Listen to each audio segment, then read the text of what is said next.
大家好，歡迎嚟到時事發靚正，我係你哋嘅主持人。如果你哋中意我哋嘅內容，記得俾個 like，訂閱我哋嘅頻道，分享俾你哋嘅朋友。今日我哋要講嘅呢單嘢係一個好正面、好暖心嘅故事。喺呢個成日都有負面新聞嘅時代，終於有啲令人開心嘅事情可以同大家分享。有一個內地女子嚟香港旅遊。佢喺香港見到咗一幕場景，令佢非常震撼、非常感動。佢將呢個經歷放上社交媒體，仲列出3點嚟讚賞香港人嘅素質。最後仲話真係好愛香港。話你話係咪好難得？平時我哋成日聽到啲咩趕客、歧視嘅負面新聞，搞到香港好似生人勿近咁。但呢位內地女仔嘅親身經歷，就好似一道清泉，沖走晒啲負能量。今日我就同大家一齊重溫呢一件暖心小事，分析下究竟佢見到咗乜嘢，點解佢會咁感動，可以引起咁多兩地網民嘅共鳴。再總結下香港仲有咩咁可愛嘅地方，同我哋應該珍惜嘅嘢。首先我哋嚟重溫翻成件事嘅經過。話有位內地女仔趁住假期同朋友嚟香港玩，佢本身可能同好多人一樣，對香港有啲既定印象。甚至擔心會唔會遇到成日聽人講嘅歧視大陸人情況。佢自己話：本來以為只係一次去往陌生城市嘅旅遊罷了，但係呢一次旅程完全改變咗佢嘅睇法。佢返到內地之後，忍唔住喺社交平台小紅書出 post 大讚香港。佢主要提到3點，令佢對香港刮目相看。第一點，零歧視，普通話通行無阻。佢話成個旅程完全冇遇到所謂歧視大陸人嘅情況。相反，佢發現香港人基本都肯講普通話，尤其係開鋪頭做生意嘅，普通話仲要講得好流利。佢仲好識諗咁話，當然啦，如果唔會話普通話，可能會失去好多大陸遊客嘅生意。一語道破咗香港作為旅遊城市嘅現實同靈活。第二點，自覺維護秩序，展現城市素質。令佢最震撼嘅一幕係見到香港人對公共秩序嘅自覺性。佢話單從排隊以及交通秩序呢幾個方面就可以感受得到，香港人係非常自覺咁維護香港嘅公共秩序以及營商環境。呢種自覺唔係靠罰款或者職員嗌咪逼出嚟㗎，而係由內而外一種發自內心對呢個城市嘅愛護。所以佢話能夠感受到香港人真係好愛香港。第3點，由震撼變成歸屬感，甚至想置業。因為呢啲經歷，佢對香港嘅感覺由一個陌生城市變成一個有溫度、想留落嚟嘅地方。所以佢最後先會搞笑咁話：好啦，不講啦，再講我真係就要賺錢去香港買房生活啦。呢一句雖然係講笑，但背後反映嘅係一次成功旅遊體驗帶嚟嘅強烈歸屬感。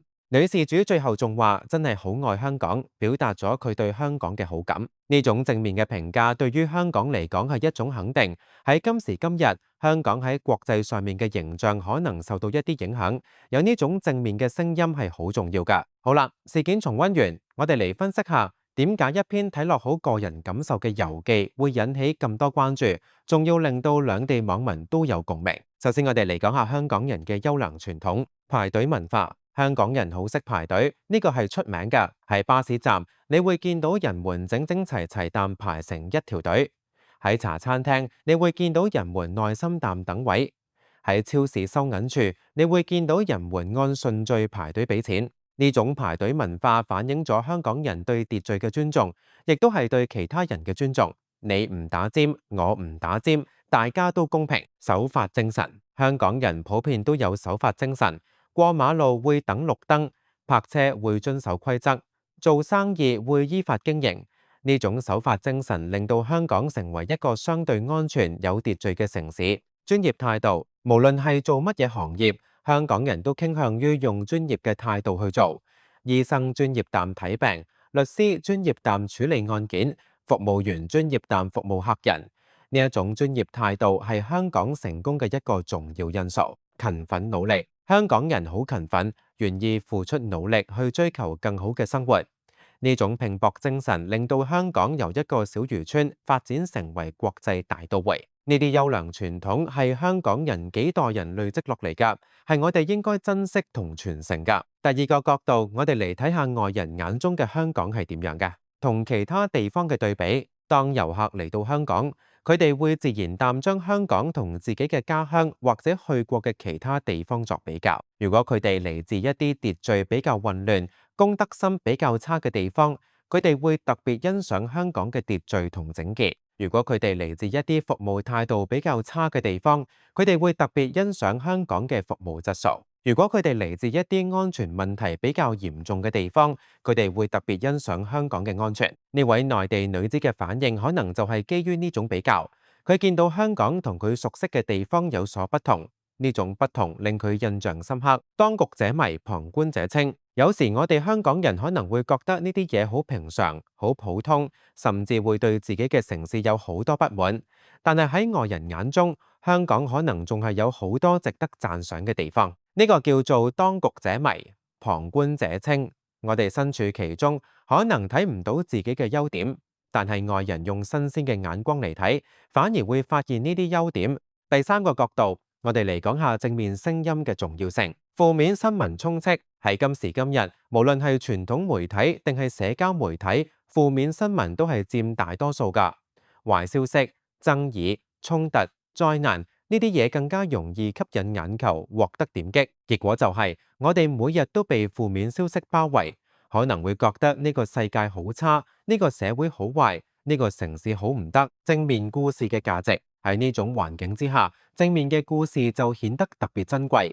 佢哋提醒我哋，呢個世界仲有好嘅一面，呢個社會仲有值得讚賞嘅地方。呢位內地女子嘅分享就係一個正面嘅聲音，佢話俾我哋知，香港喺外人眼中仲係有好多優點㗎。呢種正面嘅肯定可以提升我哋對自己城市嘅認同感同自豪感，傳播正能量。我哋每個人都可以成為正能量嘅傳播者。當你見到好嘅事情發生，你可以將佢分享出去。當你遇到善良嘅人，你可以讚賞佢。呢啲正面嘅聲音會感染其他人，令成個社會嘅氣氛好啲。第四個角度，我哋嚟講下旅客嘅角色。旅客係城市嘅一面鏡子。旅客點樣睇一個城市，某程度上反映咗呢個城市嘅真實面貌。如果大部分旅客都有正面嘅評價，但通常代表呢個城市做得唔錯。如果大部分旅客都有負面嘅評價，但可能係有啲問題需要改善。呢位內地女子嘅正面評價係一個好嘅指標，佢反映咗香港喺某啲方面做得唔錯，係值得肯定㗎。旅客亦都係城市嘅參與者，同時旅客唔只係一個旁觀者，佢哋亦都係城市嘅參與者。旅客嘅行為會影響到本地人嘅感受，亦都會影響到城市嘅形象。如果旅客能夠尊重本地嘅文化同習慣，但本地人對旅客嘅印象會好啲，雙方嘅互動會更加愉快。呢位內地女子願意欣賞香港嘅優點，願意發放正面嘅評價，呢種態度係好好㗎。佢唔係嚟挑剔、嚟批評，而係嚟欣賞、嚟學習。呢種態度值得讚賞。第五個角度，我哋嚟做一下自我反思。我哋有冇保持優良傳統？當我哋聽到外人讚賞香港人有秩序、有公德心、有禮貌，我哋應該問一問自己，我有冇保持呢啲優良傳統？喺排隊嘅時候，我有冇打尖？喺公共場所，我有冇大聲喧嘩？喺街上，我有冇亂掉垃圾？對服務人員，我有冇講唔該同多謝？如果我哋每個人都能夠做好自己嘅部分，成個社會就會更加美好。我哋有冇退步？有啲人可能會覺得香港人嘅素質近年有啲退步，例如公共交通上面讓座嘅人少咗，街上嘅人多咗低頭睇手機，少咗留意身邊嘅人同事。服務行業嘅態度有啲地方差咗。如果真係有退步，我哋應該反思原因，然後努力改善。無論依家嘅情況係好定差，我哋都可以努力做得更好。由自己做起，喺日常生活中展現禮貌同公德心，教導下一代呢一啲價值觀。當見到有人做得好嘅時候，讚賞佢，鼓勵佢；當見到有人做得唔好嘅時候，溫和淡提醒佢。最後一個角度，我哋嚟講下香港嘅旅遊業。旅遊業對香港嘅重要性。旅遊業係香港經濟嘅重要支柱之一，每年有幾千萬遊客嚟香港，佢哋嘅消費支撐住好多行業，酒店、零售、餐飲、交通、娛樂等等。疫情期間，旅遊業受到重創，依家疫情過去，旅遊業正係復甦。喺呢個時候，每一位遊客嘅體驗都好重要。遊客嘅正面體驗會帶嚟正面效果。當遊客喺香港有正面嘅體驗，佢哋會再次嚟香港旅遊，向朋友推薦香港，喺社交媒體上面分享正面評價，呢啲都會為香港帶嚟更多嘅遊客同經濟收益。呢一位內地女子嘅正面分享，可能會影響到佢嘅朋友同 followers，令更多人想嚟香港旅遊。呢個就係正面口碑嘅力量。我哋每個人都係香港嘅代言人。當我哋喺街上遇到遊客，我哋嘅言行舉止都代表住香港。我哋有冇幫助迷路嘅遊客？我哋有冇用友善嘅態度對待佢哋？每一個小小嘅善舉都可能會令遊客留下美好嘅印象，從而為香港帶嚟正面嘅評價。當然，我哋做時事評論唔可以只報喜不報憂。篇報道最後都提到，有網民感嘆香港最大嘅缺點係房價，呢個的確係事實。